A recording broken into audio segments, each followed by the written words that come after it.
आशा करते हैं आपकी तैयारी अच्छी चल रही होगी। तो आज के लेक्चर में हम इंपॉर्टेंट एमसीक्यू क्वेश्चन की बात कर रहे होंगे, जिसमें हम chemical reaction and equation, metal and non metal, acid base and salt को कवर कर रहे होंगे। तो स्टूडेंट हमारा फर्स्ट क्वेश्चन है, Reema took 5 ml of lead nitrate solution in a beaker and added approximately 4 ml of potassium iodide solution to it. What would she observe? ये पूछ रहा है कि the solution turned red, yellow precipitate was formed, white precipitate was formed, the reaction mixture become hot. ये पूछ रहा है, right? तो देखो बेसिकली होता क्या इस रिएक्शन में, लेड नाइट्रेट है, लेड नाइट्रेट का फार्मूला क्या है, PbNO3 का होल ट्वाइस प्लस क्या है आपके पास, पोटेशियम आयोडाइड। जब आप रिएक्शन कराओगे तो आप पाओगे PbI2 बनेगा प्लस KNO3। अब इसको बैलेंस कर लो, इधर I2 हो इधर 2 कर लो। अब इसमें होता क्या, इधर देखो लेड आयोडाइड ये बनता है एलो प्रेसिपिटेट फॉर्म होता है इसमें। तो सबसे इंपॉर्टेंट चीज इसमें क्या है गाइज, एलो प्रेसिपिटेट फॉर्म होता है। तो आपको इसको याद रखना है कि इस रिएक्शन में क्या होता है, एलो प्रेसिपिटेट फॉर्म होता है, राइट? तो चलिए नेक्स्ट क्वेश्चन की बात करते हैं। तो नेक्स्ट क्वेश्चन है, बोल रहा है identify gas A in the following experiment. देखो ये कुछ सेटअप लगे हैं जिसमें आपके पास क्या है, जिंक ग्रेनुअल है और डाइल्यूट सल्फ्यूरिक एसिड है, राइट? और इधर देखो क्या हो रहा है, बर्निंग ऑफ ए गैस है विथ ए पॉप साउंड। तो इधर जब भी रिएक्शन हो रहा है इनके बीच में, हो किसके बीच में रहा रिएक्शन, जिंक है और डाइल्यूट H2SO4, डाइल्यूट H2SO4 है। तो जब इनके बीच में रिएक्शन हो रहा है ना गाइज, तो इसमें हो क्या रहा है, इस ट्यूब से रिएक्शन होने के बाद एक गैस आ रहा है, राइट? और जो गैस हो रहा है ये पॉप साउंड के साथ क्या हो रहा है, ये बर्न हो रहा है। तो पूछ रहा है वो गैस क्या होगा, जो गैस ए है उसके बारे में हमसे पूछ रहा है। तो देखो जब भी अब जिंक का H2SO4 के साथ रिएक्शन कराओगे तो क्या बनेगा, जिंक सल्फेट बनेगा और हाइड्रोजन गैस रिलीज होगा, राइट? तो हमारा ऑप्शन नंबर बी क्या है, सही है। तो चलिए हम नेक्स्ट क्वेश्चन की बात करते हैं। तो इसमें नेक्स्ट क्वेश्चन है, देखो मेटल है, मेटल मेटल रिएक्शन आपका किससे कर रहा है, डाइल्यूट HCl के साथ। देखो जब भी इसका रिएक्शन होता है तो क्या बनता है, मेटल का सॉल्ट बन जाता है प्लस एक गैस निकलता है। अब जो गैस निकलता है, और गैस होता है क्या भाई, वो गैस होता है हाइड्रोजन होता है, आप इसको ध्यान रखोगे। तो जब भी मेटल मेटल किसके साथ रिएक्शन करते ले, डाइल्यूट HCl एसिड के साथ रिएक्शन करता है तो मेटल का सॉल्ट बनता है और गैस निकलता है। और जो गैस रिलीज होता है उस गैस का नाम क्या है, हाइड्रोजन है, ठीक है? अब देखो इसमें हम आते हैं, बोल रहा है कॉपर लिए हो, गैस इवॉल्व बोल रहा है गैस निकलेगा कि नहीं निकलेगा। अब जो गैस कैसे निकलेगा, इधर आप मेटल लेते हो, सपोज हमने क्या लिया, कॉपर लिया, अब इधर लेते हो HCl। अब हाइड्रोजन को डिस्प्लेस कौन करेगा, अगर आप रिएक्टिविटी सीरीज की बात करते हो तो जितने जो मेटल आपका हाइड्रोजन से नीचे है, राइट, हाइड्रोजन से जो नीचे है वो तो हाइड्रोजन को डिस्प्लेस नहीं कर पाएंगे, लेकिन जो हाइड्रोजन से ऊपर है वो हाइड्रोजन को डिस्प्लेस कर देंगे। तो इस क्वेश्चन में देखो जो कॉपर का पोजीशन है वो हाइड्रोजन से कहां पर है, वो डाउन है। तो ए वाला ऑप्शन तो नहीं होने वाला, क्यों, क्योंकि कॉपर का रिएक्शन इसके साथ नहीं होगा। और देखो आयरन, आयरन क्या है, आयरन का जो रिएक्टिविटी सीरीज में वो है आपका हाइड्रोजन से ऊपर है। तो आयरन क्या हाइड्रोजन से ऊपर है, मैग्नीशियम भी क्या हाइड्रोजन से ऊपर है, और जिंक भी क्या हाइड्रोजन से ऊपर है। तो इसमें हम देखते हैं कि आयरन, मैग्नीशियम, जिंक ये सारे HCl के साथ रिएक्शन करके क्या देंगे, हाइड्रोजन गैस देंगे, ठीक है? लेकिन इसमें देखो मैग्नीशियम के केस में बोल रहा है गैस नहीं इवॉल्व होगा। तो ये तो ऑप्शन ऑप्शन आपका क्या है, रॉन्ग है, क्यों, क्योंकि इसमें भी यस होना चाहिए था। तो देखो, तो हमको मिल रहा है जो ऑप्शन 2 सही है और ऑप्शन 4 सही है। तो इसका मतलब यह है कि हमारा जो ऑप्शन नंबर डी है, D, option number D will be your right answer, ठीक है? अब हम नेक्स्ट क्वेश्चन की बात करते हैं। तो इसमें नेक्स्ट क्वेश्चन है, बोल रहा है the graph given below depicts a neutralisation reaction. Acid का अल्कली के साथ रिएक्शन हो रहा है तो सॉल्ट बन रहा है प्लस वाटर बन रहा है। तो आपको मालूम भी है, आप पढ़े भी हो, एसिड किसके साथ रिएक्शन कर ले, बेस के साथ। एल्कली को आप क्या बोलते हो, बेस बोलते हो। तो अब क्या फॉर्मेशन क्या होता है, सॉल्ट बनता है प्लस वाटर बनता है, राइट। अब इधर देखो, the pH of a solution changes as we added excess of acid to an alkali। तो इसमें बोल रहा है which letter denotes the area of the graph where both acid and salt are present। अब देखो, अगर एल्कली में मतलब बेस में आप क्या डाल रहे हो, अब बेस में हम एसिड को इंक्रीज कर रहे हैं। जब आप एसिड को इंक्रीज करोगे तो तुम्हारा जो सॉल्यूशन होगा उसका नेचर कैसा हो जाएगा, उसका नेचर क्या होगा भाई, एसिडिक हो जाएगा, राइट। और जो एसिडिक होता है उसके पीएच का वैल्यू आपको मालूम है, पीएच क्या होता है, लेस देन 7 होता है। तो देखो यहाँ तक तो जो तुम्हारा दिया है ये वाला रीजन, ये आपका रीजन क्या है, ये तो 7 वाला आपका क्या है, ये आपका डिसाइडिंग फैक्टर है, इस पे आपका क्या है, न्यूट्रल होता है। तो 7 के नीचे जब आओगे आप इस रीजन में, तभी आपको क्या मिलेगा, एसिडिक आपको मिलने वाला है। और साथ से ऊपर वाला जो आपका रीजन एक ऐसा रीजन है भाई, बेसिक रीजन है। तो आप ये बोल सकते हो कि जो ऑप्शन आपका डी है, D, that will be your right answer. तो चलो हम अब नेक्स्ट क्वेश्चन की बात कर रहे हैं। तो स्टूडेंट रिएक्शन है कॉपर सल्फेट है प्लस आयरन है, तो बन रहा है कॉपर प्लस आयरन सल्फेट, ठीक है। अब इसमें पूछ रहा है which option in the given table correctly represent the substance oxidise and reducing agent. अब इसमें करना क्या है, बेसिकली आपको देखो, आपका क्या है, कॉपर सल्फेट है, राइट, आयरन है। अब इसको क्या बना दिया, कॉपर बना दिया, इसको बना दिया फेरस सल्फेट। अब देखो इस वाले पोजीशन से अगर देखोगे आप तो ऑक्सीजन क्या हुआ है, रिमूव हुआ है, और इसमें क्या हुआ, आपका ऑक्सीजन ऐड हुआ है। तो आपको मालूम है अगर ऑक्सीजन ऐड होता है उसको हम क्या बोलते हैं, ऑक्सीडेशन बोलते हैं। अगर ऑक्सीजन रिमूव होता तो उसको हम क्या बोलते हैं भाई, रिडक्शन बोलते हैं, ठीक है। जिसका ऑक्सीडेशन होता है उसको हम क्या बोलते हैं, रिड्यूसिंग एजेंट बोलते हैं। चलो इससे मतलब हमको ये चल गया कि आयरन ऑक्सीडाइज हो रहा है और आयरन ही क्या हो रहा है, इधर रिड्यूसिंग एजेंट का काम कर रहा है। और देखो ऑप्शन में देखो फालतू क्या दिया है, इधर देखो आयरन ऑक्सीडाइज हो रहा है और ये FeSO4 रिड्यूसिंग एजेंट है। इस साइड के तो रिड्यूसिंग एजेंट होंगे ही नहीं होंगे, समझ में आया। जब भी आपके ऑक्सीडाइजिंग एजेंट होंगे या रिड्यूसिंग एजेंट होंगे तो हमेशा किस साइड के होंगे, आपके राइट हैंड साइड के, इधर के होंगे, समझ में आया। आपका रिएक्टेंट साइड का होता है, प्रोडक्ट साइड का नहीं। अब इधर देखो कॉपर दिया है, अब इधर देखो कहां से उठा लिया है, लेफ्ट से उठा लिया, वो भी नहीं होगा। अब इधर देखो कॉपर सल्फेट है, अब इसको देखो आयरन दे दिया तो ये भी नहीं होगा। तो हम कह सकते हैं जो हमारा ऑप्शन नंबर ए है, this will be your right answer. तो चलिए अपन नेक्स्ट क्वेश्चन की बात कर रहे हैं। तो बोल रहा है which of the following correctly represent a balanced chemical equation. अब बैलेंस्ड केमिकल इक्वेशन में आप देखोगे क्या, बेसिकली राइट हैंड साइड और लेफ्ट हैंड साइड दोनों में क्या होंगे आपके, नंबर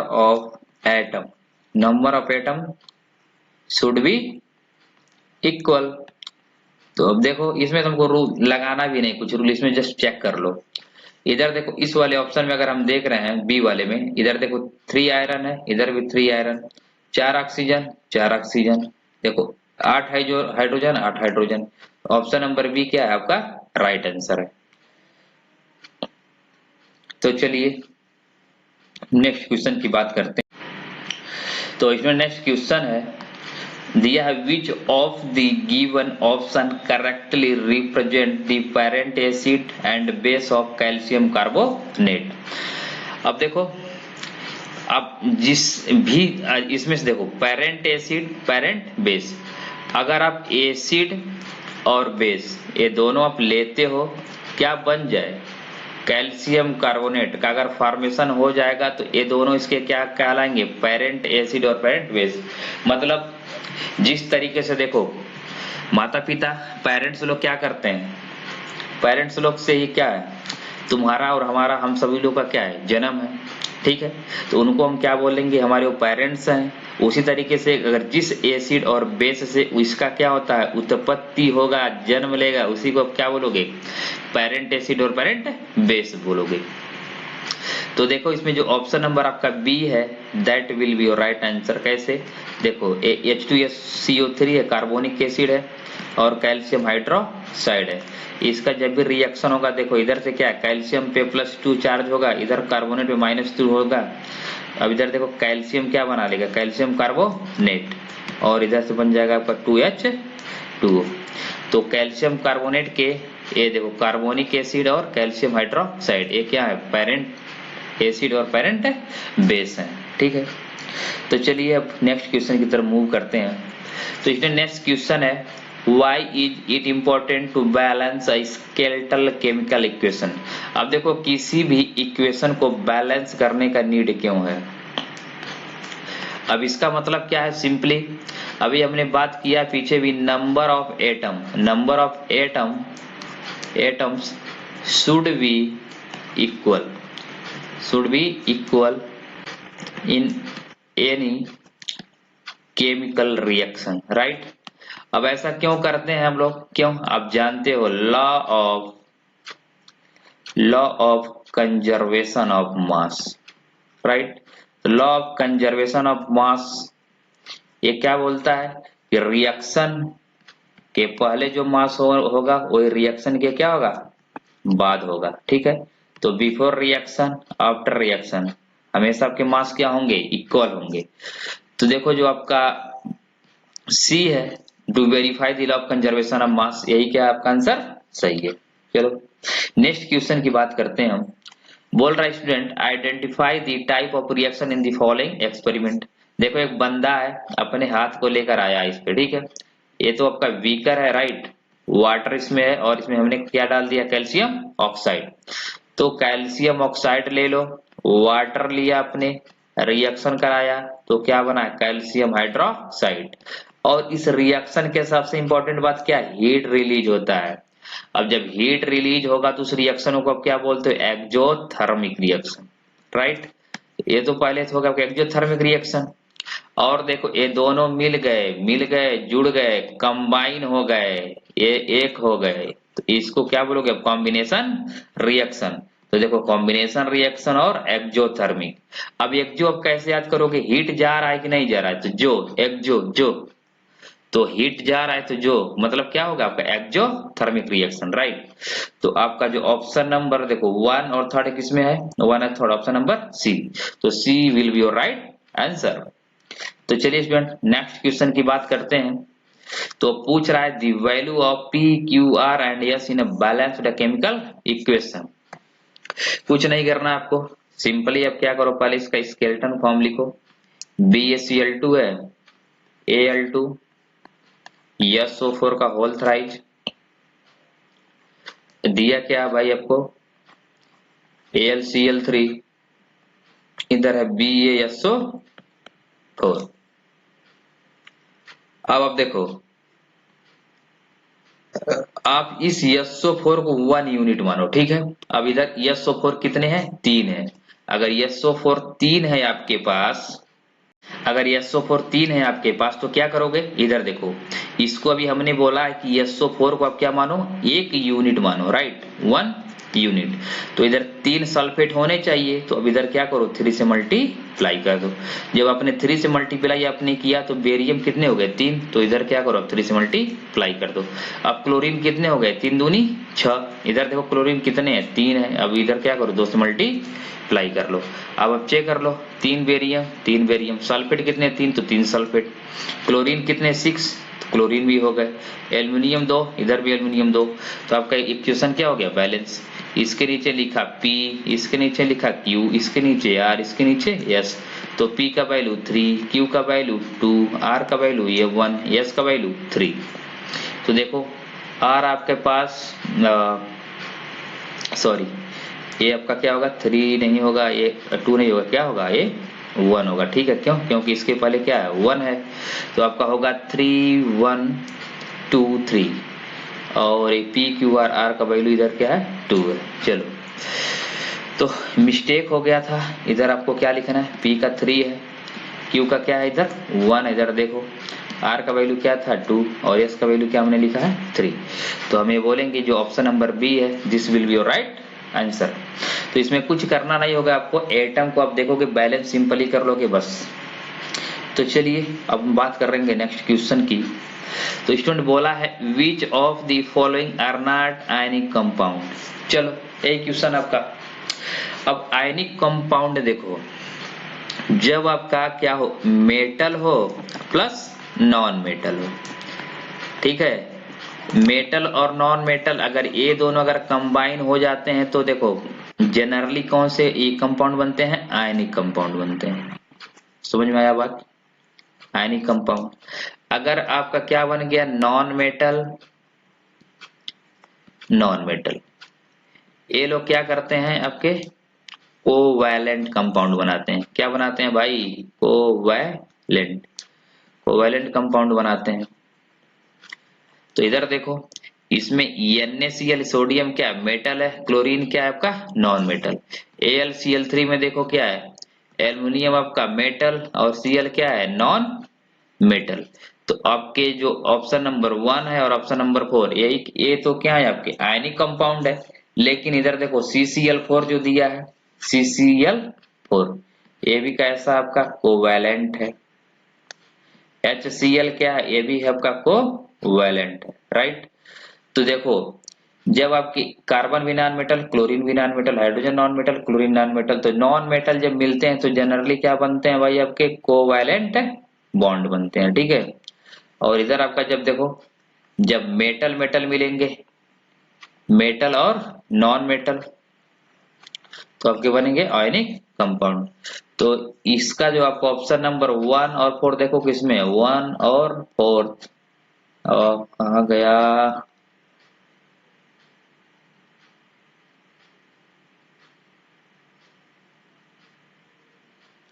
तो चलो इसका जो ऑप्शन हमको मिलना चाहिए वो 1 होना चाहिए और क्या होना चाहिए भाई इसका 4th होना चाहिए। तो इसमें तो हमको कुछ दिख नहीं रहा कि ऐसा कुछ दिया भी है। इधर देखो आप एल्युमिनियम है आपका राइट, तो फर्स्ट है और उस फर्स्ट के साथ 4th होना चाहिए। तो चलो हम इसको क्या कर देते हैं, इस वाले को अपन इसको 4th अगर बना देते हैं तो हमारा डी क्या हो जाएगा, ये सही हो जाएगा, ठीक है। तो चलिए नेक्स्ट क्वेश्चन की बात कर लेते हैं। अब इसमें स्टूडेंट दिया है which of the following option is are the correct representation of the formula for the compound CaCl2। अब देखो कैल्शियम जो है आपका कैल्शियम, कैल्शियम क्या आपका आयनिक कंपाउंड है, इसके आउटर मोस्ट शेल में इलेक्ट्रॉन कितने होते हैं 2 होते हैं, आउटर मोस्ट में इलेक्ट्रॉन होते हैं 2। कैसे, अब देखो कैल्शियम का एटॉमिक नंबर कितना होता है 20, इलेक्ट्रॉनिक कॉन्फ़िगरेशन करोगे तो पाओगे 2 8 8 2। तो इसके आउटर मोशन में कितने इलेक्ट्रॉन है 2 आ गए। और क्लोरीन का देखो, क्लोरीन के आउटर मोशन में इलेक्ट्रॉन कितने होते हैं 7। कैसे, एटॉमिक नंबर 17 होता है तो अब लिखोगे 2 8 7। तो इसको क्या चाहिए, एक इलेक्ट्रॉन चाहिए और अगर ये अपने 2 इलेक्ट्रॉन को निकाल दे तो इसका ऑक्टेट क्या हो जाएगा कंप्लीट हो जाएगा। अगर इसको एक इलेक्ट्रॉन मिल जाए तो इसका ऑक्टेट क्या हो जाएगा कंप्लीट हो जाएगा। तो इसमें आपको देखो दिखा क्या रहा है, जो कैल्शियम है इसके पास देखो 2 लोन पेयर इलेक्ट्रॉन है, क्लोरीन है इसके पास देखो 7 इलेक्ट्रॉन इसके आउटर मोस्ट शेल में है, बना दो तो 4 3 7। इधर भी आप क्लोरीन बना दो 1 2 3 4 5 6 7। अब ये क्या करेगा, एक इलेक्ट्रॉन इस वाले को दे दिया और एक इलेक्ट्रॉन इसको दे दिया। जब ऐसा ये करेगा तो देखो इस पे क्या आएगा, कैल्शियम ने क्या किया, कैल्शियम ने अपने इलेक्ट्रॉन को दिया है राइट। तो ये दिया है और ये क्या है लिया, जो दिया होता है उस पे आता है प्लस, क्यों, क्योंकि वो धनी हो गया, दे के क्या हो गया धनी। और क्लोरीन ने क्या किया लिया, तो जो ले लेता है वो ऋणी हो जाता है, आप जानते भी हो तो ऋणी हो गया तो इस पे कितने माइनस आ गए 2। तो हम ये बोल सकते हैं कि जो कैल्शियम क्लोराइड है ये भी अब क्या क्या आयनिक कंपाउंड है। तो जो आपका ऑप्शन नंबर ए है this will be your right answer. तो दोस्तों आशा करते हैं आप कि आपकी तैयारी अच्छी चल रही होगी। तो नेक्स्ट क्लास में हम आपके लिए और अच्छे अच्छे क्वेश्चन लेकर आएंगे। तब तक के लिए अपनी तैयारी को करते रहो। ठीक है, बाय बाय, टेक केयर।